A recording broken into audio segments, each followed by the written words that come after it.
नमस्कार दोस्तों, मैं विनोद कश्यप एक बार फिर आपके सामने अपने न्यू वीडियो के साथ। इस वीडियो को शुरू करने से पहले दोस्तों सर्वप्रथम मां सरस्वती के चरणों में मेरा वंदन।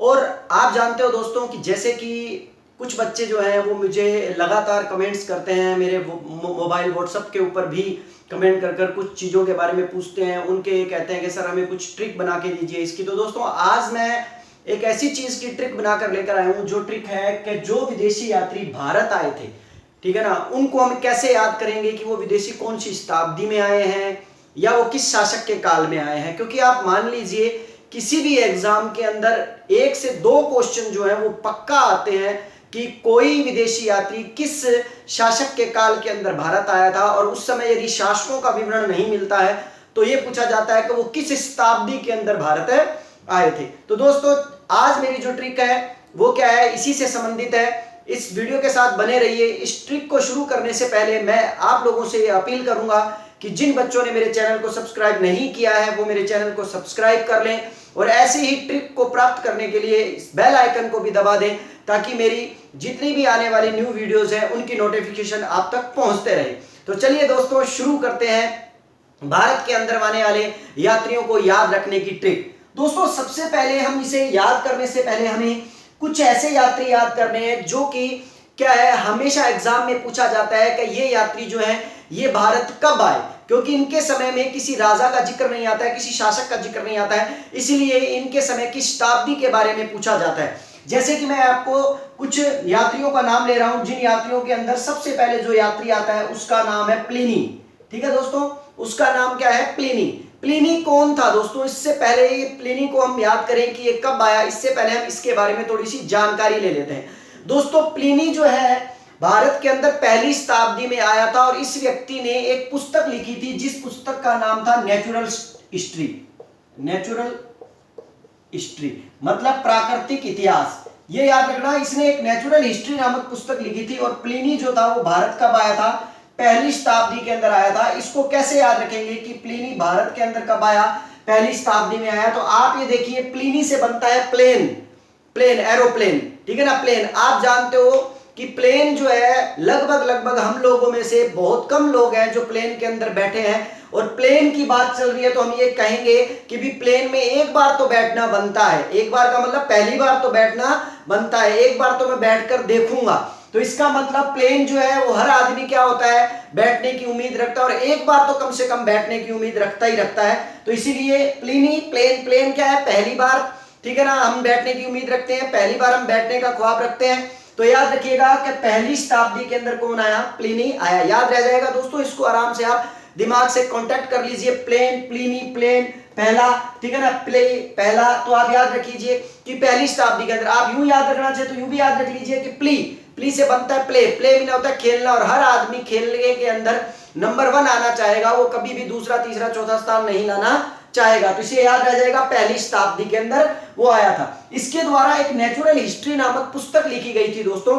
इस पुस्तक के कुल 37 भाग हैं, आपको ये याद रखना पड़ेगा।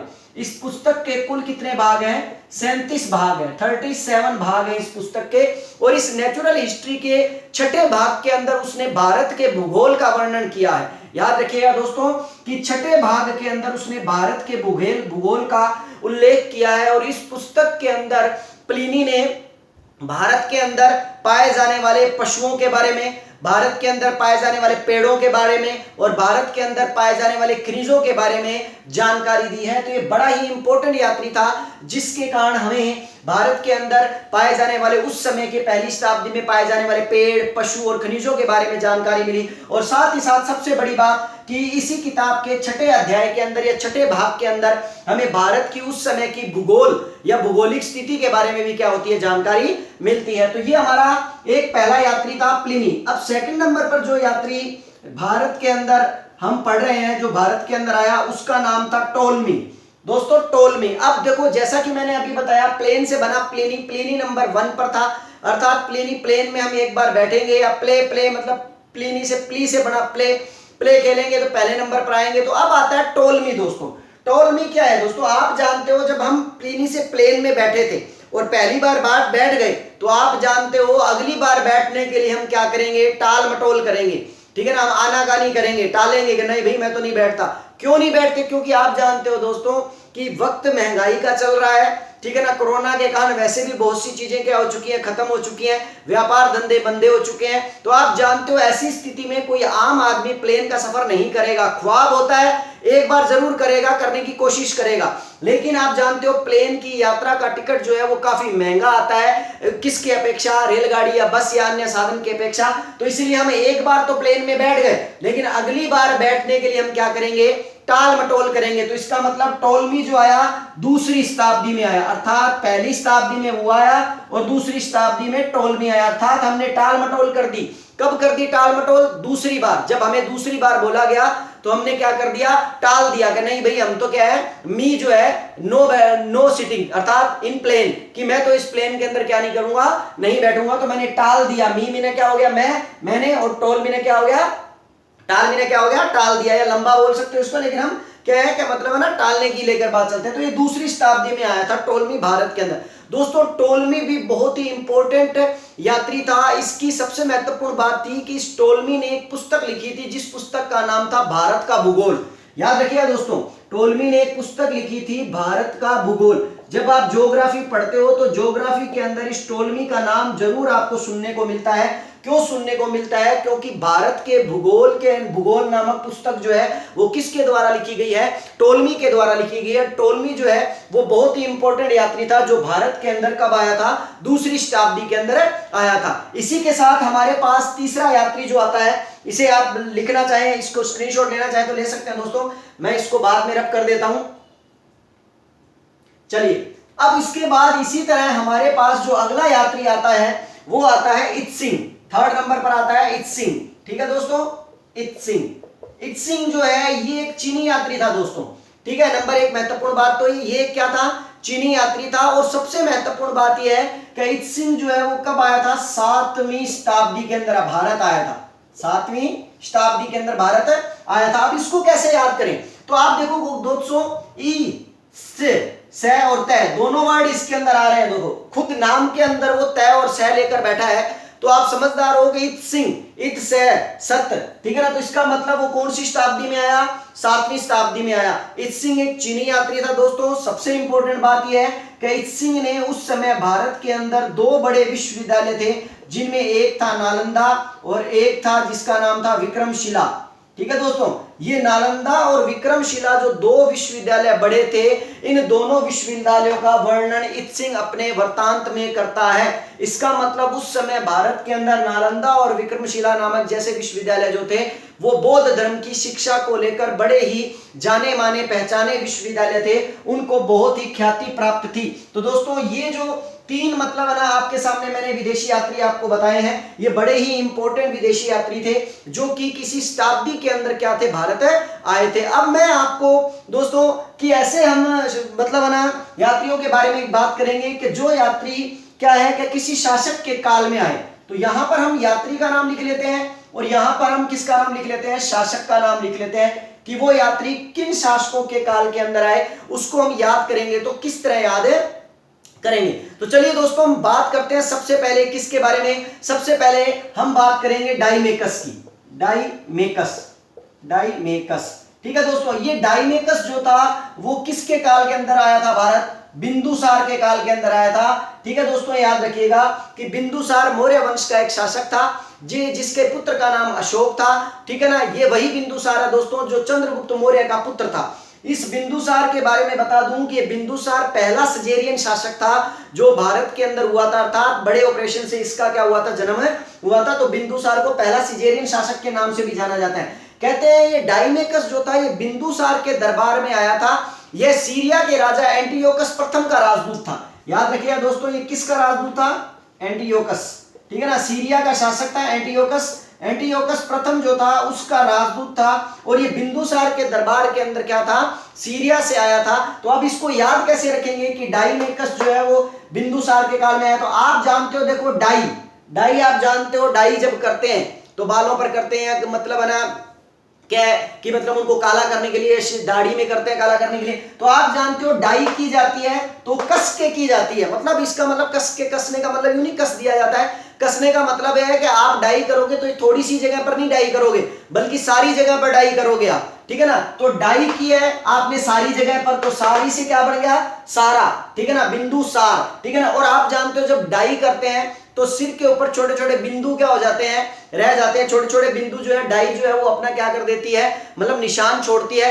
तो आप यूं याद रख लीजिए कि डाई जो है वो सिर पर की जाती है, और सिर पर की जाती है तो क्या हो जाएगा, सारा, ठीक है ना, सारे सिर पर की जाती है, तो सिर या सार या मतलब ना सारा, तो क्या हो जाएगा, डाई कहां की गई, सारी जगह की गई, सार, ठीक है ना। तो डाई का सार है, या डाई जो है वो क्या है, सारी जगह की गई है, तो बन जाएगा डाई मेकस सार, ठीक है ना, कहां है, बिंदु सार। तो इसलिए आपको याद रह जाएगा। तो याद रखिएगा डाई मेकस जो है वो किसके काल के अंदर आया था, भारत, ठीक है ना, राजदूत बनकर आया था, किसके काल के अंदर आया था, बिंदुसार के काल के अंदर आया था। चलो दोस्तों, हमें इसके साथ ही एक और व्यक्ति, एक और राजदूत का नाम आता है, जिसका नाम है डायनोसियस,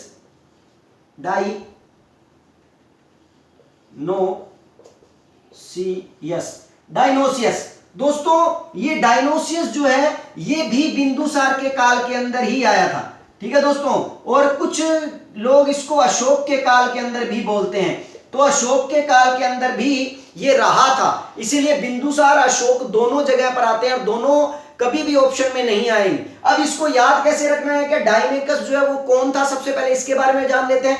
डायमेकस यूनानी राजदूत था दोस्तों, याद रखिएगा, ये सीरिया से आया था, ठीक है ना। डायमेकस जो था वो सीरिया का था, ठीक है ना। और ये डायनोसियस जो था वो क्या था, यूनानी राजदूत था, यूनानी, ठीक है ना। यूनान का एक शासक था दोस्तों, जो यूनान का राजदूत, यूनान से आया था। ये मिस्र का एक शासक था दोस्तों, जिसका नाम था फिलाडेल्फस, ठीक है ना। फिलाडेल्फस ने दूत बनाकर इसको किसके दरबार में भेजा था, बिंदुसार के दरबार के अंदर भेजा था। तो याद रखिएगा डायनोसियस जो है वो उसको मिस्र के शासक फिलाडेल्फस ने राजदूत बनाकर किसके दरबार में भेजा था, बिंदुसार के दरबार के अंदर भेजा था। तो इसको हम कैसे याद रखेंगे, सेम वही चीज है दोस्तों, यहां भी डाई आ रही है, डाई, ठीक है ना। अब वो डाई जो है वो क्या है, पूरी की पूरी डाई वो कहां करेगा, सार में करेगा। तो आप समझ जाइए जिसके भी आगे डाई आ रही है तो वो डाई जो है वो संपूर्ण सिर पर की जाएगी, सारा सिर पर की जाएगी, सारे सिर पर की जाएगी, तो सारे से बन जाएगा बिंदु सारे या बिंदु सार, याद रख लीजिएगा। तो याद रह जाएगा आपको बिंदु सार, तो याद रह जाएगा डायनोसियस और डायमेकस दोनों के दोनों राजदूत जो थे वो किस शासक के काल के अंदर भारत आए थे, मौर्य शासक बिंदुसार के काल के अंदर भारत आए थे। चलिए दोस्तों, इसी के साथ हम आगे के यात्रियों के बारे में जिक्र करते हैं, और आगे के यात्रियों को पढ़ते हुए हम बात करते हैं कि कौन कौन से राजदूत जो है वो क्या है कि मतलब है ना आए थे, या किस तरह के शासक जो थे वो हमें देखने को मिलते हैं। दोस्तों आप कई शासकों में कई नाम देखते हैं जिनके अंदर हमारे पास एक शासक है जो मौर्य वंश के शासक है, जिसका नाम है चंद्रगुप्त मौर्य, ठीक है दोस्तों। यहाँ यात्री चंद्रगुप्त मौर्य के काल के अंदर भी एक यात्री आया था, लेकिन यात्री न कहकर हम उसे एक राजदूत की संज्ञा देते हैं, एक इतिहासकार या एक लेखक की संज्ञा देते हैं, जिसका नाम था मैक्सथनीज, ठीक है दोस्तों। जब हम मौर्य वंश की बात कर रहे हैं तो इसलिए मैं मैक्सथनीज के बारे में भी बता रहा हूं। मैक्सथनीज जो है वो किसके काल के अंदर भारत आया था, चंद्रगुप्त मौर्य के काल के अंदर भारत आया था, चंद्रगुप्त मौर्य के काल के अंदर भारत आया था मैक्सथनीज। ये वही मैक्सथनीज है जिसने इंडिका नामक पुस्तक लिखी है, जो कि मौर्य वंश की हमें बहुत अधिक जानकारियां प्रदान करने में हमारे लिए क्या है, सहायक है। तो ये बड़ा इंपॉर्टेंट मतलब फैक्ट था। और सबसे बड़ी बात दोस्तों, ये जो मैक्सथनीज जो था, ये मैक्सथनीज भारत में 302 ईसा पूर्व में आया था, ठीक है ना। 302 ईसा पूर्व के अंदर ये भारत आया था राजदूत के रूप में, सेल्यूकस का राजदूत था, जो सेल्यूकस जिसको चंद्रगुप्त मौर्य ने युद्ध में हरा दिया था और अपनी बेटी हेलेना के साथ उसका विवाह करवाया था, ये वो मतलब ना सेल्यूकस था। और सेल्यूकस ने मैक्सथनीज को चंद्रगुप्त मौर्य के दरबार में राजदूत बनाकर भेजा था।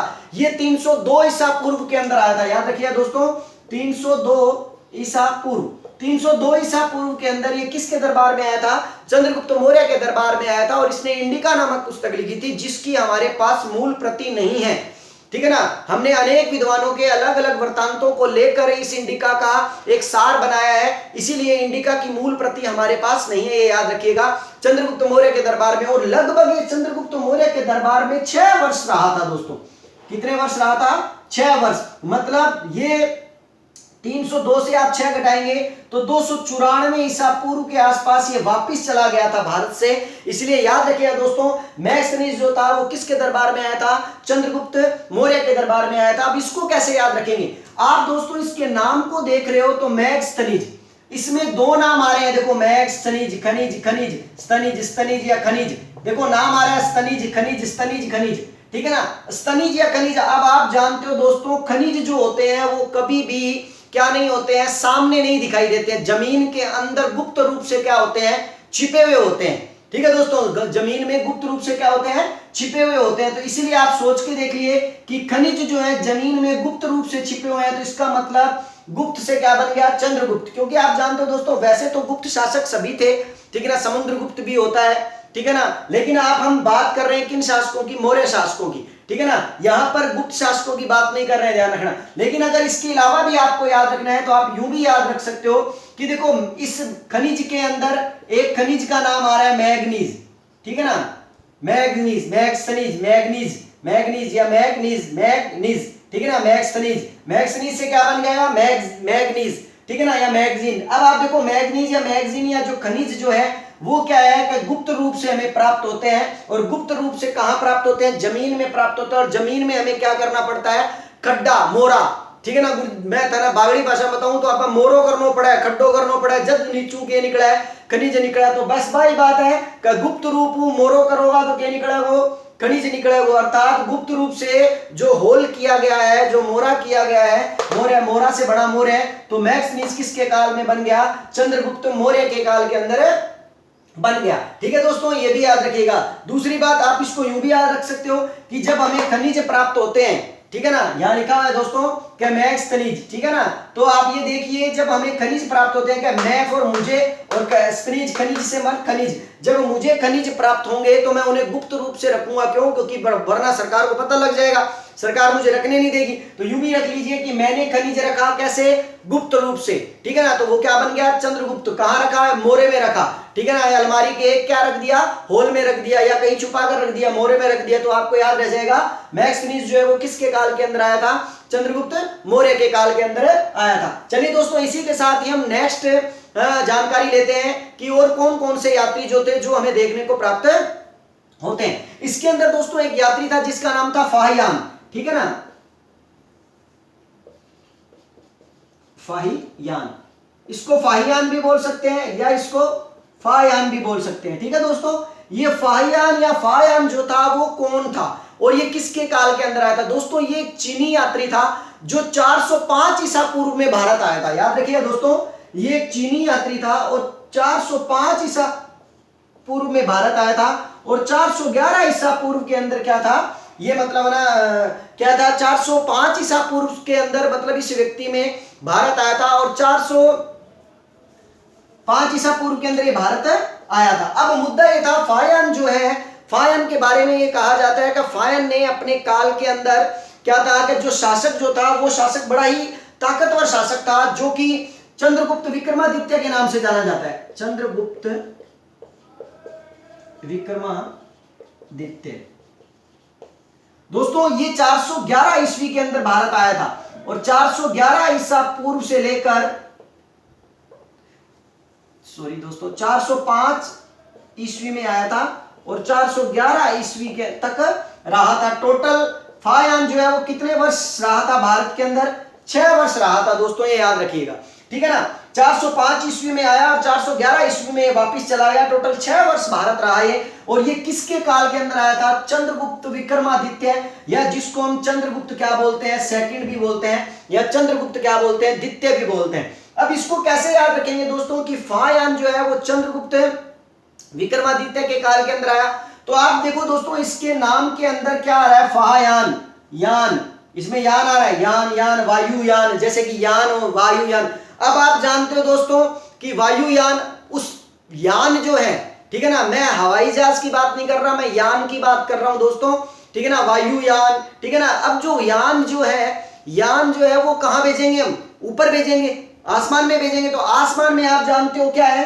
चंद्र है, ठीक है ना, या क्या है, चंद्र है। अब आप जानते हो कि चंद्रमा पर भेजने वाले यान जो है वो छोटा मोटा यान तो हो नहीं सकता, बड़ा ताकतवर होगा, विक्रमी होगा, ठीक है ना। और क्या है कि ये देखो विक्रमी होगा, तो इसलिए याद रखो कि जो यान जो है वो हमने कहां भेजा है, चंद्र पर भेजा है, ठीक है, और वो भी गुप्त रूप से भेजा है ताकि किसी को पता ना लगे। तो यहां पर फाहियान यान जो है वो कहां भेजा है हमने, चंद्रमा पर भेजा है, तो चंद्रमा से बनेगा चंद्र, ठीक है ना, और गुप्त रूप से भेजा तो बनेगा गुप्त, और चंद्र गुप्त।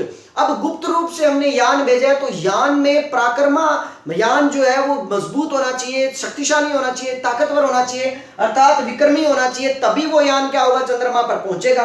और यही रीजन था कि फायान जो है वो भारत पहुंचा था, इसका मतलब क्या है, वो यान जो था वो बड़ा विक्रमी था, तो बन गया चंद्रगुप्त विक्रमी, अर्थात विक्रमादित्य या विक्रमादित्य या चंद्रगुप्त सेकंड या चंद्रगुप्त द्वितीय भी बोल सकते हो। तो दोस्तों इसी तरह आपको याद रह जाएगा कि वायुयान जो है वो हमने भेजा चंद्रमा पर गुप्त रूप से, तो गुप्त रूप से वो पहुंचा, क्योंकि भारत तो आया ही था फायान, जब वो भारत आ गया या चंद्रमा पर पहुंच गया है तो इसका मतलब ये है कि वो बहुत ही विक्रमी है, तो क्या बन गया, चंद्रगुप्त विक्रमादित्य। तो याद रह जाएगा फायान जो है वो किसके काल के अंदर भारत आया था, चंद्रगुप्त विक्रमादित्य के काल के अंदर भारत आया था। चलिए दोस्तों वीडियो के साथ बने रहें, इसी के साथ मैं आपको आगे और भी कई इंटरेस्टिंग शासकों के बारे में, यात्रियों के बारे में जानकारी देते हुए आपको बताऊंगा कि किस तरह इनको याद करेंगे। आशा करता हूं कि ये आपको याद हो गए होंगे। जैसे मैं आपको एग्जांपल के रूप में यहां पर कुछ लिखकर बताता हूं, देखता हूं कि आप लोग उसको बता पाएंगे क्या नहीं पाएंगे, ठीक है ना। जैसे मैंने आपको लिखा प्लिनी, मैंने लिखा टोलमी, मैंने लिखा फाहियान, ठीक है, ये नाम लिखे हैं जैसे मैंने दोस्तों। तो अब आप क्या करोगे, प्लिनी, प्लिनी का मतलब प्लेन, प्लेन में हम पहली बार बैठेंगे, तो कब आया ये, प्रथम शताब्दी में। टोलमी कि मैंने क्या कर दिया, टाल दिया दूसरी बार, तो ये कब आया, दूसरी शताब्दी में। और फाहियान, फाहियान वायुयान, वायुयान क्या है, हमने कहां भेजेंगे, चंद्रमा में भेजेंगे, चंद्रमा से क्या बन जाएगा, चंद्र हो जाएगा। गुप्त रूप से भेजेंगे तो क्या हो जाएगा, चंद्रगुप्त, और विक्रमी है तो क्या बन जाएगा, विक्रमादित्य, तो चंद्रगुप्त सेकंड है, चंद्रगुप्त विक्रमादित्य। और इसी के साथ डाई, डाई जिसमें भी लिखा हुआ मिल जाए आपको कि डाई लगाएंगे, डाई कहां लगाएंगे, पूरे सिर पर लगाएंगे, ठीक है ना, सारे सिर पर लगाएंगे, तो डाई सार, डाई सार से क्या बन गया, बिंदु सार, तो यहां क्या आ जाएगा, बिंदु सार याद हो जाएगा। और मैक्सनीज को सभी जानते हैं कि मैक्सनीज खनिज जो है गुप्त रूप से जमीन में गड़े हुए होते हैं, तो चंद्रगुप्त, उसके अंदर मौर्य लगेगा, गुप्त वंश का शासक नहीं रहेगा, ठीक है दोस्तों। तो ये हमें याद हो जाते हैं इस तरीके से, यदि आप इनको याद रखना चाहो तो, और बड़ी शॉर्टकट ट्रिक है, इसको बड़ा आसानी से याद कर लोगे आप। चलिए दोस्तों इसी के साथ हम कुछ और इंटरेस्टिंग और इंपॉर्टेंट यात्रियों के नाम लेते हैं। जैसा कि आपने सुना होगा एक यात्री का जिसका नाम था Ibn Battuta, Ibn Battuta, Ibn Battuta. और आप जानते हो दोस्तों इब्न बतूता जो है वो किसके काल के अंदर आया था, मोहम्मद बिन तुगलक के काल के अंदर आया था। लेकिन जिन बच्चों को नहीं मालूम वो कैसे याद रखें, इसको रट्टा मारने की जरूरत नहीं है, आप इसको साधारण रूप से याद रख सकते हैं। दोस्तों सबसे पहले मैं इब्न बतूता के बारे में बता देता हूं। इब्न बतूता जो है वो एक अफ्रीकी यात्री था दोस्तों, जो मोहम्मद बिन तुगलक के काल के अंदर भारत आया था, और इसने एक रिहला या रेहला, ठीक है ना, नामक पुस्तक लिखी थी। और इस रेहला नामक पुस्तक को किसने लिखा था, इब्न बतूता ने लिखा था। इसके अंदर एक डाक मतलब है ना व्यवस्था का भी जिक्र किया गया है। ये रेहला नामक पुस्तक बड़ी ही इंपॉर्टेंट पुस्तक है। इब्न बतूता जब भारत आया था तो वो कुछ गुलाम लेकर आया था मोहम्मद बिन तुगलक के लिए, जिनको मोहम्मद बिन तुगलक ने कहते हैं कि वापस लौटा दिया था। और ये भी कहा जाता है कि मोहम्मद बिन तुगलक जो है उसने इब्न बतूता को दिल्ली का प्रधान काजी बना दिया था। लेकिन किसी बात को लेकर इब्न बतूता से मोहम्मद बिन तुगलक की जो थी क्या थी, मतलब है ना कोई किसी प्रकार की टकरार हो गई, जिसके कारण इब्न बतूता को उसने जेल में भी डाल दिया था। लेकिन बाद में वो गलतफहमी जो थी वो क्या हो गई, दूर हो गई, और इस कारण से उसे दोबारा जेल से निकाला और एक राजदूत के रूप में उसको चीन भी भेजा था मोहम्मद बिन तुगलक ने। किसको, इब्न बतूता को। तो ये तो थी इब्न बतूता की जानकारी।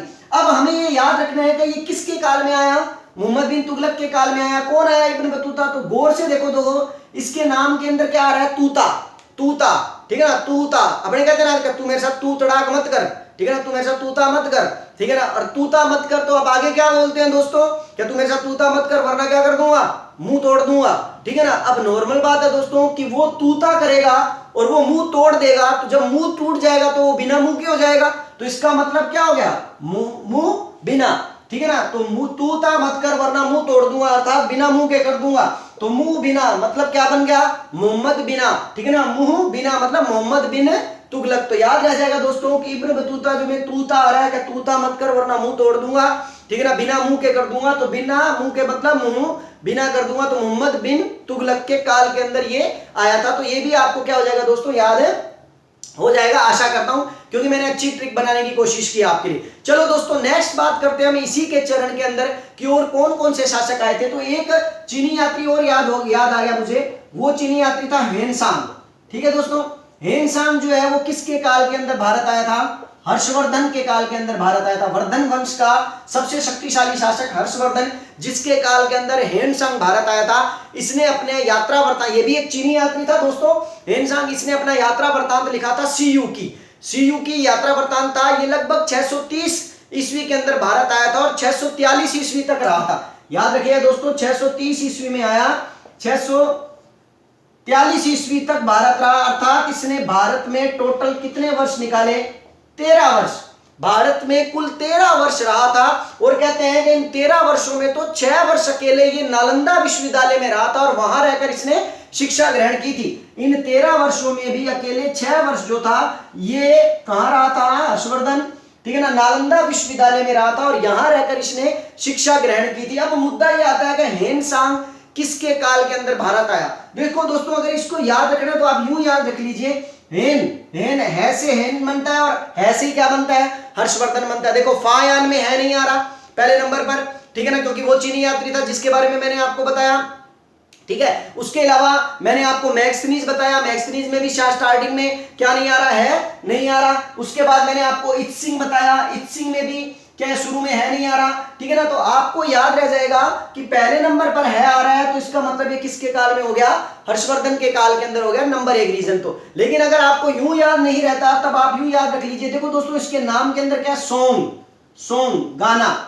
अब जब कोई आदमी सॉन्ग कर गाएगा, और हम लोग आप जानते हो चाहे कितना भी परेशानी में हो, कितने भी दुख में हो, लेकिन जब गाने सुनते हैं, आपको पता है कि समझदार हो मेरी बातों को लेकर के, जब हम किसी के दुख दर्द में डूब जाते हैं, कोई दिल तोड़कर चला जाता है, ठीक है ना, तो आप समझदार हो दोस्तों, हम लोग गाने सुनते हैं, ठीक है ना, टूटे हुए गाने, बब्बू मान के गाने, मोहम्मद रफी के गाने, जो क्या है दिल को तसल्ली देते हैं, ठीक है ना। तो आप समझदार हो, जब सॉन्ग सुनते हैं तो हमारा मन क्या हो जाता है, प्रसन्न हो जाता है, हर्ष से भर जाता है, ठीक है ना। तो इसका मतलब सॉन्ग सुन रहे हैं तो क्या होगा, हर्ष होगा, ठीक है ना, मन प्रसन्न होगा, और मन प्रसन्न होगा तो आपको पता है कि इसका मतलब क्या हो जाएगा, हर्ष हो जाएगा। तो इसका मतलब क्या हुआ, सॉन्ग, सॉन्ग जो है वो क्या है, हर्ष के काल के अंदर आया था। तो दोस्तों समझ गए होंगे मेरी बात को, ठीक है ना, दिल तोड़ के, है ना, हंसती हो मेरा, वफाएं मेरी याद करोगी, ठीक है दोस्तों, समझ गए होंगे। चलिए दोस्तों नेक्स्ट बात करेंगे हम इन मतलब ना यात्रियों के अंतर्गत आगे कि कौन कौन से और यात्री है, और उनको इसी तरह से ट्रिक से क्या करेंगे, याद कर लेंगे।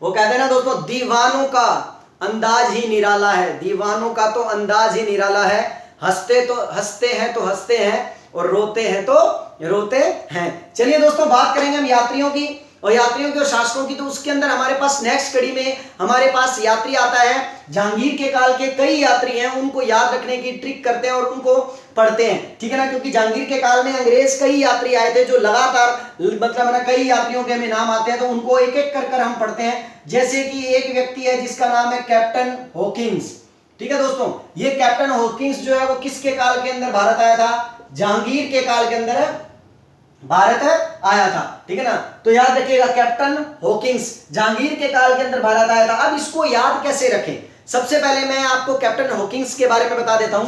कैप्टन हॉकिंस जो है वो 1608 से लेकर 1613 तक भारत रहे थे, अर्थात 5 वर्ष तक इन्होंने भारत के अंदर रहकर भारत का संपूर्ण अध्ययन किया, भारत को देखा, और ये फारसी भाषा का अच्छा जानकार था दोस्तों। सबसे इंपॉर्टेंट बात ये, क्यों, क्योंकि उस वक्त मुगलों ने अपने दरबारी भाषा के रूप में किस भाषा को चुन लिया था, फारसी भाषा को, क्योंकि बाबर के काल में ही बाबर के दरबार में तुर्की भाषा का प्रयोग किया जाता था। बाबर ने खुद अपनी पुस्तक बाबरनामा जो है वो तुर्की में लिखी है, लेकिन बाद में उनके आधिकारिक रूप में या उनके दरबार में जिस भाषा का इस्तेमाल किया गया वो फारसी भाषा थी। तो ये बंदा भी फारसी भाषा का काफी अच्छा जो था वो जानकार था। और कहते हैं कि जहांगीर के दरबार की साज सज्जा का, जहांगीर के क्या तुलादान का, जहांगीर के काल में बनाए जाने वाले नौरोज उत्सवों का, इन सब की जानकारी जो है वो हमें कौन प्रदान करता है? कैप्टन हॉकिंस प्रदान करता है दोस्तों। तो इसलिए याद रखिएगा कैप्टन हॉकिंस जो है वो बड़ा ही इंपॉर्टेंट व्यक्ति है, इंपॉर्टेंट यात्री है, जो क्या था, जहांगीर के काल के अंदर क्या था, भारत आया था। ठीक है दोस्तों, अब बात करेंगे इसको याद करने की, ये कैसे याद करेंगे दोस्तों। आपको याद होगा कि हॉकिंस जो है, हॉकिंस नाम की एक चीज आती है और बड़ी प्रसिद्ध है, और केवल हॉकिंस की कंपनी की चीजें तो और भी बहुत सी आती होंगी, लेकिन हॉकिंस जो है वो केवल उस चीज के लिए प्रसिद्ध हुआ है, और वो क्या है? कुकर। ठीक है ना, खाए जाओ हॉकिंस से गुण गाए जाओ। हालांकि होता तो यूनाइटेड के गुण गाए जाओ, लेकिन हॉकिंस के गुण गाए जाओ। तो हॉकिंस का एक कंपनी है जिसका कुकर बड़ा इस्तेमाल में लिया जाता है और बड़ा ही इंपॉर्टेंट है ये। तो आप ये याद रखिए, देखो दोस्तों, टन है, टन क्या होता है? आवाज। हालांकि भार होता है, लेकिन आपको पता है टन टन आवाज आती है। अब आप जानते हो हॉकिंस है, टन की आवाज देगा, तो हॉकिंस टन की आवाज कब देगा? जब वो गिरेगा। हॉकिंस जो है वो टन की आवाज कब देगा? कुकर टन की आवाज कब देगा? जब वो गिरेगा। तो आप समझ जाइए कि जहां भी हॉकिंस का कुकर गिरेगा वो आवाज क्या देगा? टन की देगा। बिल्कुल सही है, कहीं भी गिर दो आवाज क्या देगा? टन की देगा। जमीन पर कहीं भी गिरोगे तो आप, तो जहां भी गिरेगा हॉकिंस, वो किसकी आवाज देगा? टन की आवाज देगा। तो हॉकिंस टन की आवाज कब देगा? जब वो गिरेगा, जहां भी गिरेगा। तो इसका मतलब क्या बन गया? जहांगीर। तो जहांगीर के काल के अंदर कौन आया था? कैप्टन हॉकिंस आया था। चलिए दोस्तों, नेक्स्ट बात करते हैं हम सर टॉमस रो की। सबसे इंपॉर्टेंट है दोस्तों ये, सर टॉमस रो सबसे इंपॉर्टेंट है दोस्तों, जो भी किसके काल के अंदर आया था? जहांगीर के काल के अंदर आया था। सर टॉमस रो क्यों इंपॉर्टेंट है दोस्तों? क्योंकि ये वही अंग्रेज है, ये वह अंग्रेज है जिसने भारत के अंदर ब्रिटिश ईस्ट इंडिया कंपनी या भारत के अंदर व्यापार की अनुमति मांगने के माध्यम से, ये कहा किससे मिला था? जहांगीर से मिला था। तो याद रखिए सर टॉमस रो जो है वो सबसे इंपॉर्टेंट व्यक्ति के रूप में माना जाता है। अब सर टॉमस रो जो है वो भी किसके काल में आया? जहांगीर के। तो इसको कैसे याद रखें? सेम वही चीज है दोस्तों, कि क्या है कि आप देखो इसके अंदर क्या आ रहा है? Thomas Roe. ठीक है ना। अब हमने कहा क्या हॉकिंस के अंदर टन की आवाज आएगी, वो जहां भी गिरेगा। अब वो जहां भी गिरेगा वो टस से मस नहीं होगा, टॉमस, न टस न मस। जहां भी गिरेगा फिर वो टस से मस नहीं होगा, मतलब वहीं गिरकर क्या हो जाएगा? रह जाएगा। तो टस मस वो भी कौन से काल में आया? जहांगीर के काल में आया। तो इस पूरी लाइन को यूं याद रख लो। कैसे याद रखोगे? हॉकिंस टन की आवाज देता है जहां भी गिरता है, और जहां भी गिरता है उसके बाद वो टस से मस नहीं होता है, अर्थात टस मस नहीं होता है, अर्थात टॉमस रो। ठीक है ना। तो टॉमस रो, या यूं याद रख सकते हो कि वो हॉकिंग, अब जो कुकर है वो गिर गया। अब कुकर जो है जहां वो गिरा था, अब वहां गिरने के बाद वो क्या होने लगा? जिसका कुकर था वो रोने लगा। ठीक है ना। वो टस से मस नहीं हुआ और वो रोने लगा, रो। ठीक है ना। तो रो क्या हुआ? जहांगीर। ठीक है ना, कि कुकर जहां भी गिरा है, गिरने के बाद कुकर वाला क्या करने लगा? रोने लगा। कुकर वाला कौन था? टॉमस रो, जिसका नाम ही क्या रख दिया कि टॉमस रो भाई, टॉमस रो भाई। क्यों रो? क्योंकि उसका कुकर क्या है? गिर गया है। तो वही चीज आ गई, तो इसलिए याद रह जाएगा किसके काल के अंदर आया? ये जहांगीर के काल के अंदर आया। इसके अलावा एक और यूरोपीय यात्री आता है दोस्तों, जिसका नाम था पीटर मुंडी। ठीक है दोस्तों, ये भी किसके काल के अंदर आया?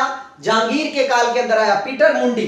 अब नॉर्मल बात है दोस्तों कि यदि कुकर नीचे गिरेगा, ठीक है ना, हॉकिंस नीचे गिरेगा, तो उसका जो मुंडी है, मुंडी का मतलब उसकी जो सीटी है, कुकर के ऊपर सीटी लागड़ी हुआ डंडा है नहीं, कि जब वो पक जाए अच्छी तरह तो के मारे कर है, सीटी मारे कर है। जब कोई चीज अच्छी तरह क्या हो जाती है? पक जाती है, तब भी इंसान क्या करता है? सीटी मारता है। मतलब कुकर क्या मारता है?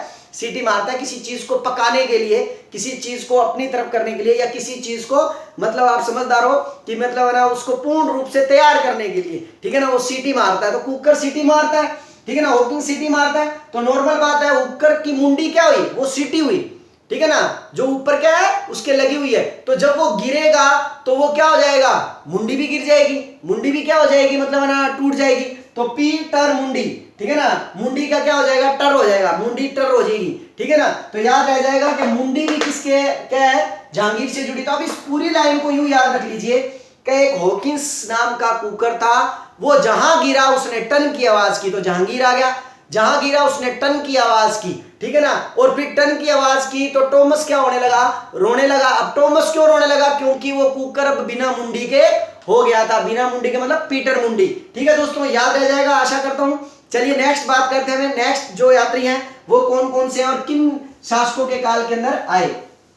चलिए दोस्तों, हम बात करेंगे इसके अलावा हमारे पास कुछ ऐसे यात्री हैं जिनके अंदर एक बड़ा इंपॉर्टेंट नाम आता है जिसका नाम है बारबोसा। ठीक है दोस्तों, बारबोसा। बारबोसा दोस्तों, बारबोसा जो है वो किसके काल के अंदर भारत आया था? विजयनगर का एक बहुत ही ताकतवर शासक था जिसका नाम था कृष्णदेव राय। कृष्णदेव राय विजयनगर का शासक था दोस्तों, ये कृष्णदेव राय। ठीक है ना, ये वही कृष्णदेव राय है जिसके मतलब ना काल के अंदर तेनालीरामा जैसे लोगों के बारे में हम बात सुनते हैं। ठीक है ना, तो बारबोसा जो है वो विजयनगर के शासक कृष्णदेव राय के काल के अंदर आया था और इसने विजयनगर का बहुत ही अच्छा वृत्तांत लिखा है बारबोसा ने। ठीक है दोस्तों, और ये जो बारबोसा था ये लगभग 1560 के करीब भारत आया था। याद रखिएगा दोस्तों, 1560 के अंदर क्या आया था? भारत आया था और कृष्णदेव राय के काल के अंदर भारत आया था जो विजयनगर का शासक था। अब आप इसको कैसे याद रखोगे कि ये विजयनगर का शासक के काल के अंदर आया कृष्णदेव, तो बारबोसा को याद रखने का क्या करेंगे? अब आपको पता है यहां लिखा हुआ है बारबोसा। ठीक है ना, बारबोसा। अब आप जानते हो बार बार, ठीक है ना, बोस, बोसा का मतलब बोस, बार बार बोस को आप बुला रहे हो कि बोस आओ बोस आओ। तो और आज के टाइम में बोस कौन है दोस्तों? भगवान, ईश्वर। ठीक है ना, बारबोसा भगवान है बोस। ठीक है, तो याद रखो कि बार बार बोस को बुलवा रहे हो। बोस कौन है? भगवान। भगवानों को क्या कहा जाता है? देव, और देवों में देव हालांकि महादेव है, लेकिन आप जानते हो कि आज के टाइम में बार बार भगवान को किस चीज के लिए याद किया जाता है? आप सब समझदार हो। और उस प्रकार के मैटर केवल एक आदमी सल्टाता है और वो कौन है? कृष्ण जी। क्योंकि आज के वक्त में जर, जोरू और जमीन, तीन चीजों की लड़ाई होती है और तीन में दो चीजें तो फिर भी कम होगी, सिर्फ एक ही चीज की लड़ाई सबसे ज्यादा रह गई। और उन मैटर को सल्टाने वाले कौन? उस मैटर के अंदर विजय दिलाने वाले कौन? उस मैटर को समझने वाले कौन? केवल कृष्ण भगवान है। तो इसलिए याद रखो आप क्या बोस कौन है? देव है। ठीक है ना, और देवों में कौन सा बोस है? कृष्ण है। ठीक है, तो याद रह जाएगा क्या? कृष्ण देव। या यूं याद रख लो कि बार बार बोस की क्या ले रहे हैं? हम राय ले रहे हैं। कोई भी काम करते हैं तो बार बार बोस की क्या लेते हैं? राय लेते हैं ना, कैसा सर ये करेंगे नहीं करें सर, ठीक है ना, ये सर ये करें क्या नहीं करें। तो बोस की बार बार राय ले रहे हैं हम। राय से क्या बन जाएगा? कृष्णदेव राय। ठीक है ना, विजयनगर का शासक था।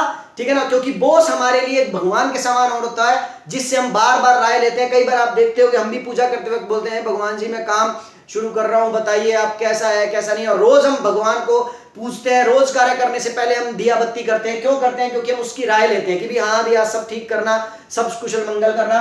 तो बार बार बोस की क्या ले रहे हैं? राय ले रहे हैं। क्यों? क्योंकि वो भगवान है, देव है, तो देवों की राय ली जाती है। तो क्या बन जाएगा? कृष्णदेव राय। अच्छी तरह याद हो जाएगा दोस्तों, आशा करता हूं। चलिए नेक्स्ट हम इसी की मतलब ना संदर्भ में आगे बात करते हुए यात्रियों के अंदर हम आगे की यात्रियों में अंदर बात करते हैं जिसमें एक व्यक्ति आता है जिसका नाम है मार्को पोलो। ठीक है ना, मार्क पोलो। ठीक है दोस्तों, अब ये मार्क पोलो जो है वो कौन है और किसके काल के अंदर भारत आया? Marco Polo. मार्को पोलो दोस्तों, मार्को पोलो जो है वो भारत किसके काल के अंदर आया था और मार्को पोलो कौन था? सबसे पहली बात तो दोस्तों ये एक वेनिस यात्री था, ध्यान रखना। और 13वीं शताब्दी के अंत के आसपास भारत के अंदर आया था। जब 13वीं शताब्दी का खात्मा हो रहा था तब ऐसे समय में ये भारत आया था, वेनिस यात्री था। और ये बंदा जो था ये किसके काल के अंदर भारत आया था? उस समय पांड्य एक राजा था, पांड्य राजा था जिसका नाम था कायल, कायाल या कायल। ठीक है ना, कायल। याद रखिए दोस्तों, कायाल या कायल। ठीक है दोस्तों, कायल या कायाल नाम का एक पांड्य राजा था जिसके काल के अंदर मार्को पोलो वेनिस यात्री था और वेनिस से क्या था? भारत आया था। ठीक है दोस्तों, 13वीं शताब्दी के अंत के अंदर ये भारत आया था। अब इसको कैसे याद रखें कि मार्को पोलो किसके काल में आया? कायल के काल में आया। तो आप देखो दोस्तों यहां पर लिखा हुआ है कि मार्को पोलो। ठीक है ना, मार्को पोलो। ठीक है ना, मार्को पालो, मार्को पालो। इसको यूं याद रख लो आप कि मार्को पा लिया। अब मार्को पा लिया, अब ठंड है दोस्तों कि मारने कौन पावेगो? जिसो कमजोर होएगो, कायर होएगो, नहीं तो मजबूत आदमी ने और बहादुर आदमी ने मार के दिखाओ, वो मारने पावेगो नहीं, वो मारने देवे है। ठीक है नहीं, मेरे कहने का मतलब ये हुआ कि मार को पालो। मार को कौन पाएगा? कायर आदमी को ही आप ये कहोगे क्या तू रहने दे यार, भिड़ने के लिए उससे पंगे मत ले, मार खा ले तू ढंग से, ठीक है ना, नहीं तो वो मार क्या और ज्यादा मारेगा। और आपको भी पता है क्या जब आदमी ये कह देता है कि भाई साहब गलती होगी मार लो, तो वो ज्यादा मारता भी नहीं है। तो मार को पालो, ऐसी शिक्षा हम किसको देंगे? एक कायर व्यक्ति को देंगे। और कायर से क्या बन जाएगा? कायर। एक तोतलो कायर ने बोला तो क्या बोला वो? कायल। कायल तोतला बोल रहा है, यूं समझ लो आप, ठीक है ना। तो पांड्य राजा था जो क्या था? कायल था, जिसके काल में कौन आया? Marco Polo. मार्को पोलो या पालो, तो मार को पा लिया, मार को जिसने पाया वो कौन? कायल। कायल से क्या याद रह जाएगा? कायल। पांड्य राजा था कायल, जिसके काल के अंदर मार्को पोलो भारत आया था। चलिए नेक्स्ट दोस्तों, इसी के साथ हमें आगे के मतलब एक और याद आ गया दोस्तों, वेनिस से ही एक व्यक्ति और आया था जिसके बारे में भी बात कर लेते हैं, जिसका नाम था निकोलो मेनुकी, ठीक है ना, निकोलो मेनुकी। ये भी वेनिस यात्री था दोस्तों, निकोलो मेनुकी। दोस्तों निकोलो मेनुकी जो है, या निकोला मेनुकी जो है, निकोला मेनुकी जो है वो किसके काल के अंदर भारत आया? ये भी एक वेनिस यात्री था दोस्तों, ध्यान रखना, ठीक है ना। जैसे मार्को पोलो जो था वेनिस यात्री था, वैसे ही ये भी एक वेनिस यात्री था। और सबसे इंपॉर्टेंट बात है कि निकोलो मेनुकी जो है वो किसके काल में भारत आया? औरंगजेब के काल में भारत आया। ये सबसे बड़ी बात है दोस्तों, किसके काल के अंदर भारत आया था? ये औरंगजेब के काल के अंदर भारत आया था। अब इसको कैसे याद रखें? अब इसको याद रखना तो आप इसको यूं याद रख लो कि हम इसके नाम के अंदर ये देख रहे हैं कि इसके अंदर नाम के अंदर हमें एक चीज मिल रही है, और वो चीज क्या है? की। लास्ट में देखो की। की का मीना मतलब क्या होता है? चाबी। चाबी, ठीक है ना। अब वो कह रहा है निकलो, निकलो मेनू की, ठीक है ना। पंजाबी में भी वर्ड आता है ना मेनू की, ठीक है। उसने कुछ वर्ड बोल दिया, कुछ कह दिया कि यार तो ऐसे ऐसे करके ऐसे हो जाएगा मेनू की, ठीक है। तो वही चीज है कि निकलो, वो क्या? मेनू की। तो की से क्या बन गया? चाबी। और निकलो, जब आप घर से बाहर निकलोगे या कहीं के लिए भी निकलोगे तो चाबी को कहां रखते हो दोस्तों आप? नॉर्मल बात है, जेब में। और जेब से क्या बन गया? औरंगजेब। तो बस दोस्तों, ये चाबी जो है वो आप कहां रखोगे? जब निकलोगे घर से, ठीक है ना। तो यह की जो है वो चाबी जो है निकलने के बाद आप कहां रखोगे? जेब में रखोगे। तो जेब से क्या बन गया? औरंगजेब। तो याद रह जाएगा कि निकोलो मेनू की से बन गया चाबी। चाबी कहां रखते हैं निकलने पर? जेब में रखते हैं। तो याद आ जाएगा कि क्या हो जाएगा? जेब से क्या बन गया? औरंगजेब। तो दोस्तों ये बड़ा इंपॉर्टेंट था, जो बड़ी ही साधारण ट्रिक से आपको याद रख लिया। एक चीज और याद रखना दोस्तों, इस निकोलो मेनुकी ने ही एक पुस्तक लिखी थी जो बड़ी इंपॉर्टेंट पुस्तक है, ठीक है दोस्तों। ये बड़ी इंपॉर्टेंट पुस्तक है, क्यों? ठीक है ना। इस पुस्तक का नाम था स्टोरियो डी मोगोर। स्टोरियो डी मोगोर। ये पुस्तक जो है ये किसने लिखी थी दोस्तों? निकोला मेनुकी ने लिखी थी, स्टोरियो डी मेगोर, जो कि औरंगजेब के काल के अंदर भारत आया था, उसके द्वारा ये पुस्तक क्या की गई थी? लिखी गई थी। चलिए दोस्तों नेक्स्ट, इसी के साथ हमें और कुछ यात्रियों के बारे में भी जिक्र लेते हैं, और इस तरह इसी ट्रिक से, इसी तरीके से हम इनको क्या कर लेते हैं? समझ लेते हैं। आशा करता हूं आपको मजा आ रहा होगा वीडियो देखकर, ठीक है ना। और जिन लोगों को ये वीडियो अच्छा लगे उसको लाइक जरूर करें, और साथ में कमेंट कर मुझे आप बताते रहिए कि किस तरह के वीडियो आपको चाहिए, किस चीज पर आपको वीडियो चाहिए। मैं आशा करूंगा कि उनकी ट्रिक्स बनाकर आप तक पहुंचाता रहूं। चलिए दोस्तों, इतिहास के पन्नों के अंदर एक सबसे बड़ा इंपॉर्टेंट व्यक्ति आता है, ठीक है ना, जिसको हम इतिहास का पितामह कहा जाता है, जिसका नाम है हेरोडोटस, ठीक है दोस्तों। हेरोडोटस जो है, इसके बारे में ये नहीं कहेंगे कि किस शासक के काल में आया, मैं इसके बारे में थोड़ा सा बताना चाहूंगा आपको। उसका एक रीजन है। हेरोडोटस जो है, हेरोडोटस ने एक अपनी पुस्तक लिखी थी, जिस पुस्तक का नाम क्या था? हिस्टोरिका। इतिहास का पिता किसे कहा जाता है? ठीक है ना, ये याद रखना, इतिहास का पिता हेरोडोटस को कहा जाता है। क्यों कहा जाता है दोस्तों? इसका क्या रीजन है? ठीक है ना, ये याद रखना। इसके बारे में ये कहा जाता है कि हेरोडोटस भारत कब आया? तो याद रखिएगा, हेरोडोटस भारत कब आया? 5वीं शताब्दी के अंदर भारत आया, ठीक है ना। अब इसको कैसे याद रखेंगे कि 5वीं शताब्दी में भारत आया? अब इसके नाम में जाओ, क्या हेरोडोटस, डांट आ रहा है डोटस में, ठीक है ना। क्या रो रहा है? रो डांट, ठीक है ना, रो डांट। अब आपको पता है वो रो रहा है, क्यों रो रहा है? क्योंकि उसको डांट पड़ी है। हेरोडोटस रो रहा है, उसको डांट पड़ी है। अब आपको पता है डांट पड़ रही है, रो रहा है, उसके बावजूद भी वो चुप नहीं हो रहा है, तो उसके क्या पड़ेगा? थप्पड़। अब जब थप्पड़ पड़ेगा तो पूरे का पूरा क्या छपेगा? हाथ छपेगा, 5 की 5 उंगलियां छपेगी।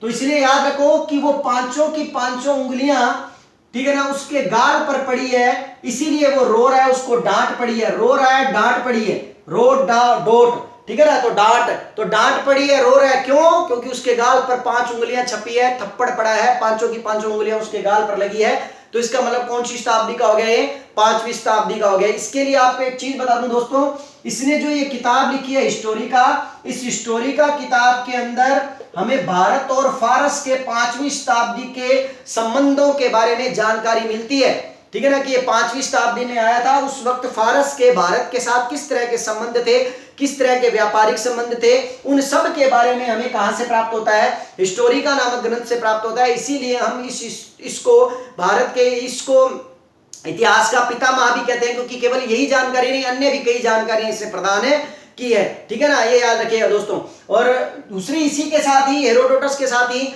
हमारे पास अगला जो यात्री आता है उसका नाम है बर्नियर। बड़ा इंपॉर्टेंट है यात्री ये दोस्तों, फ्रांसवा बर्नियर, पूरा नाम है इसका फ्रांसवा बर्नियर। ये दोस्तों बर्नियर जो है 2 शासकों के काल के अंदर भारत रहा था, शाहजहां के काल के अंदर और औरंगजेब के काल के अंदर। मतलब ऐसा क्यों? क्योंकि शाहजहां के काल के अंतिम क्षणों में ये आया था, ये लगभग ही आया था 1656 के अंदर, हाँ 1656 में ये भारत आया था दोस्तों, ठीक है ना। ये 1656 में दोस्तों ये भारत आया था, ठीक है, सही है दोस्तों। 1656 के अंदर फ्रांसवा बर्नियर जो था वो भारत आया था, ठीक है दोस्तों, ये याद रखिएगा।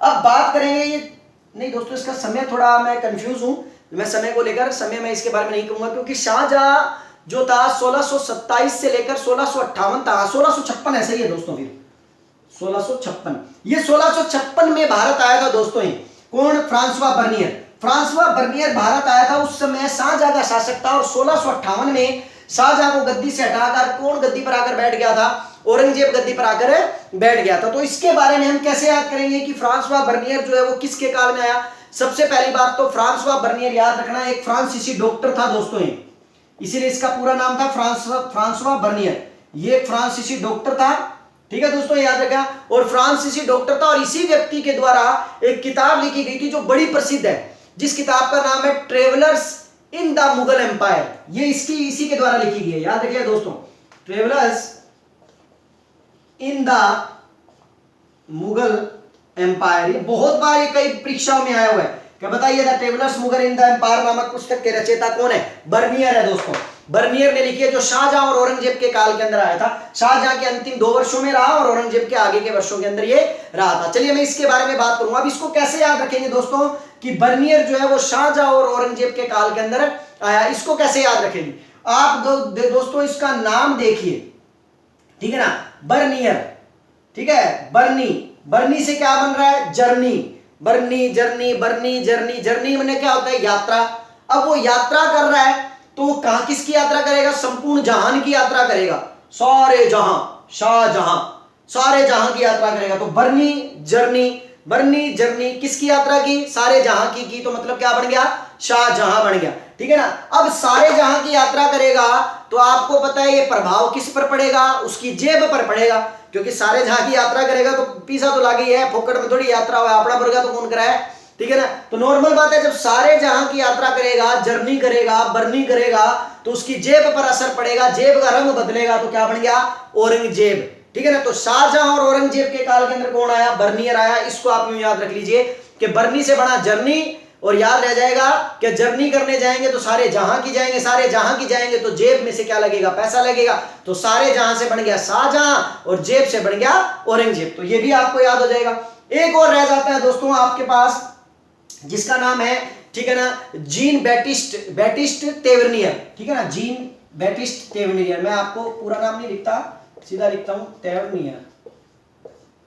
जीन बैप्टिस्ट जो है तेवर्नियर, इसको याद रख लीजिए। ये जो है वो किसके काल के अंदर भारत आया था? ये भी भारत शाहजहां के काल के अंदर आया था दोस्तों, याद रखिएगा। ये भी किसके काल के अंदर भारत आया था? शाहजहां के काल के अंदर भारत आया था। अब इसको कैसे याद रखें कि जीन तेवर्नियर जो है वो किसके काल के अंदर भारत आया? तो नॉर्मल बात है दोस्तों, जो आदमी सारे जहां को घूम लेगा, बर्नियर, ठीक है ना, सारे जहां को घूम लेगा तो उसके तेवर भी तो बदल जाएंगे, ठीक है ना। तो तेवर्नियर, ठीक है ना, तेव बदल गए उसके। क्यों? क्योंकि सारे जहां को घूमा है इसलिए क्या बन गए, तेवर बदल गए। तो तेवरनियर, तेवरनियर मतलब तेवरनियर। और याद रखना दोस्तों, ये तेवरनियर क्यों सबसे इंपॉर्टेंट है, क्योंकि इस तेवरनियर ने ही कोहिनूर हीरे की जानकारी दी है। ध्यान रखना है, कोहिनूर हीरा की, कोहिनूर हीरा जो है वो शाहजहां के पास है, और शाहजहां ने बाद में इस कोहिनूर हीरे के माध्यम से मयूर सिंहासन के अंदर उस कोहिनूर हीरे को क्या कर दिया था, जड़वा दिया था, जिसको बाद में नादिर शाह जो है वो क्या हो गया था, लेकर चला गया था। तो उसके बाद वो रणजीत सिंह जी के पास भी आ गया था। तो ये याद है दोस्तों कि जीन तेवरनियर ने, बैटिस्ट तेवरनियर ने किसका मतलब काल के अंदर आया था, वो शाहजहां के काल में आया था। तेवर, ठीक है ना, तेवरनियर, तेवर बदल गए सारे जहां के तेवर बदल गए, यूं याद रख लीजिए। और कोहिनूर हीरे की जानकारी इसने प्रदान की थी। आशा करता हूं दोस्तों मेरे द्वारा दी गई ये जानकारी आपको अच्छी लगी होगी, और मैं आशा करता हूं कि आपके एग्जाम में इनमें से ही लगभग पूछा जाता है, और हमें इनके क्या है समकालीन शासक और इनकी शताब्दियां याद नहीं होती है।